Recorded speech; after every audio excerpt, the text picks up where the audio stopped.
Royal Enfield's unprecedented success in recent times has been a byproduct of its fantastic new motorcycles. The 650 Twins arrived a couple of years ago and helped establish the brand's global aspirations.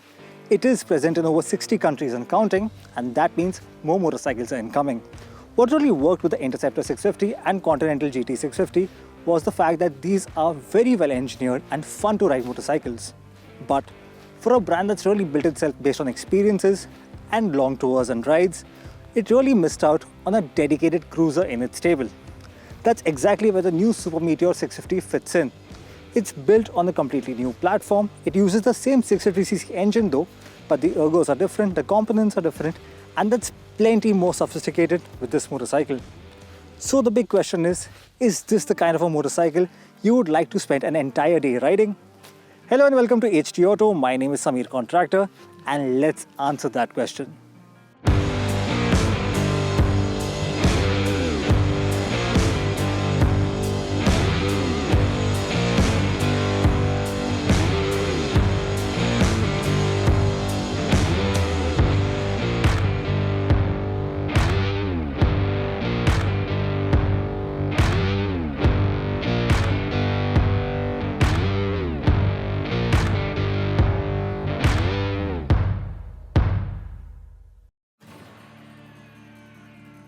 Despite sharing underpinnings with the 650 Twins, Royal Enfield has approached the Super Meteor 650 as a completely new motorcycle.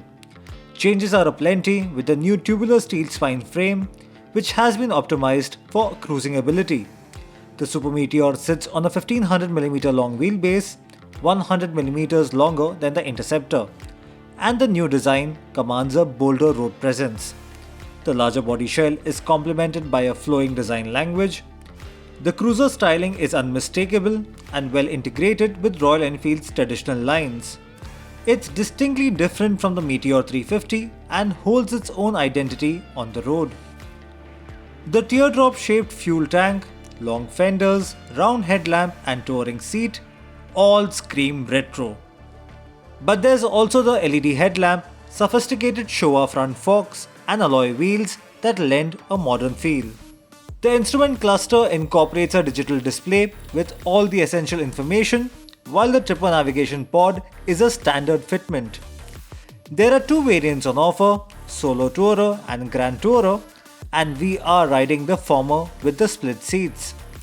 The Grand Tourer adds a windshield, a more comfortable seat, and a backrest for the pillion.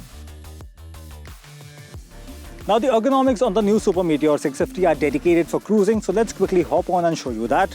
Now the first thing that you will notice are the foot pegs. They are forward set, and the saddle height itself is lower than what you see on regular Royal Enfield motorcycles, so it is adjustable for all riders. The saddle itself is wider for added comfort, and even the handlebar is a little higher for a relaxed riding posture.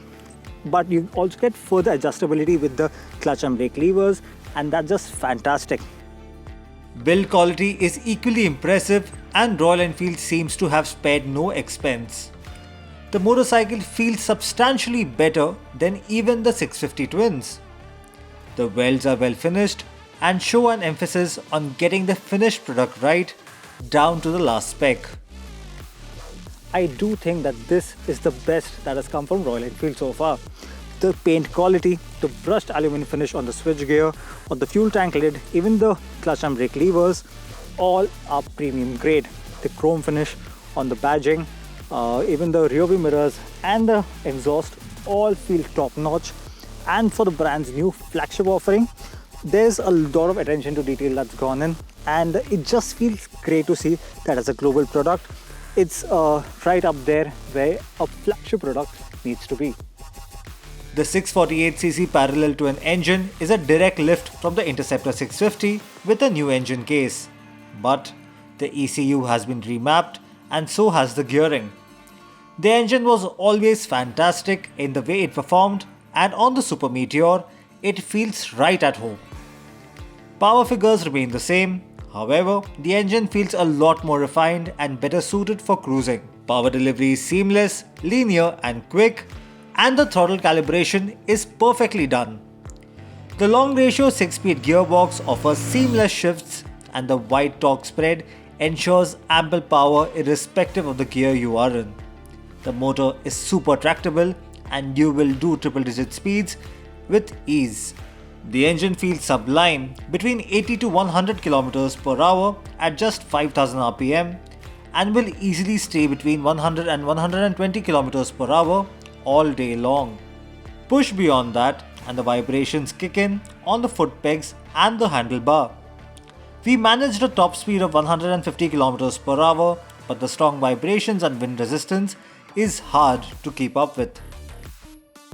Now, cruisers aren't exactly known to be handling friendly motorcycles, and that's the case with the Super Meteor 650 as well. It's not an out-and-out corner carver, but what it is though is a very confident motorcycle around a bend. The chassis is worked in such a way that you don't feel the weight of the motorcycle, especially when you're moving forward. You can swoosh and swoosh out of the long flowing corners, and it feels very comfortable. It holds its lines really well, and it's very impressive in that sense. And that's great because with a 240 kilograms of weight, it is a heavy motorcycle, but you feel none of that when you're on the move. Yes, at standstill you may feel a bit of it, but even at speeds of 5 to 10 kilometers per hour, that weight distribution really helps keep this as a more flickable motorcycle. And that's great for somebody moving from a smaller bike to a bigger cruiser like this one, because for them it just makes the whole experience to ride very easy. As impressive as the Super Meteor is in other parameters, it leaves the ride quality to be desired. The USD front forks feel great with 120mm of travel. They gobble up undulations well and offer a stable ride. However, the rear suspension feels stiff with just 101mm of travel, and most bumps and thuds are felt on the rider's back. But give the Super Meteor smooth roads and the suspension setup behaves really well. Add to that the increased trail with a 19-inch front and 16-inch rear wheel setup, and the cruiser offers excellent high-speed stability.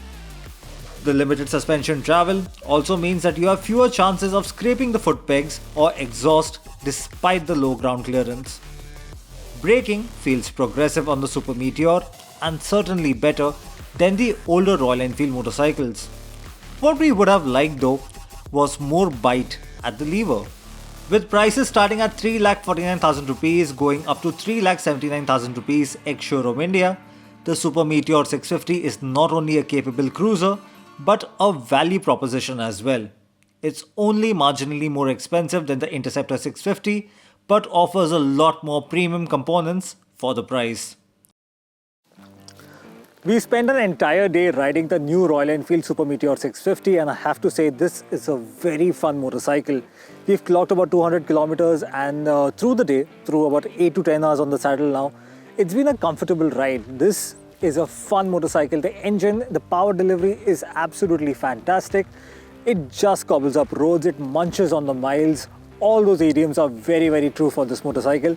And I have to report that if you give me another day, I would happily get back on the saddle. So yes, this is another winner for Royal Enfield. So that was our review of the new Royal Enfield Super Meteor 650. It is indeed a fun motorcycle on long rides, and a complete road test will come up very soon on the channel. Make sure to tell us what you think about the new Super Meteor 650. What do you think about this video? And do share your feedback in the comment section below. Always wear a helmet on a two-wheeler, a seat belt in a car. Remember, safety is really important. My name is Samir Contractor. Thank you for watching.